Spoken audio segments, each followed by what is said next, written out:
Cocoa కొక్కోరోకో అంటూ అందరికంటే ముందే లేచి తెల్లవారుజామునే నిద్ర నుండి లేపుతామంట మేమే కోళ్ళమంట.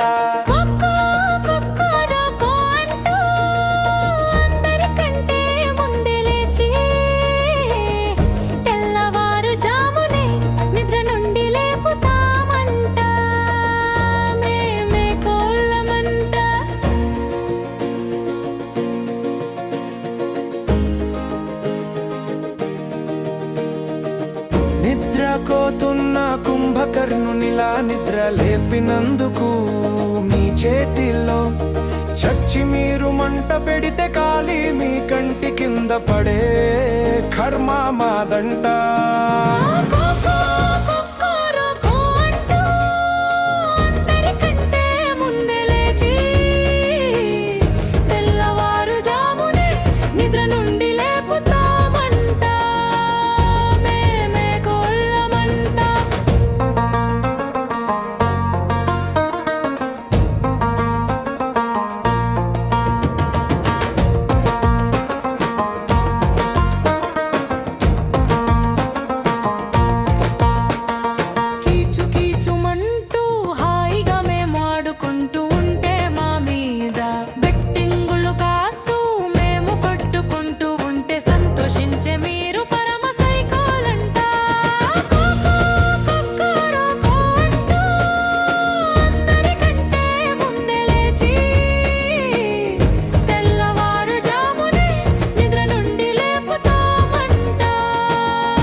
ప్రేమతో మేము గుద్దు పెట్టుకుంటే గుడ్డే వెరీ గుడ్డు అంటూ మా గుడ్డే శాకాహారి అంటూ మా పిల్లలను గుడ్డు దశలోనే చిది మేసి మెక్కే మీరు నరరూప రాక్షసులంట.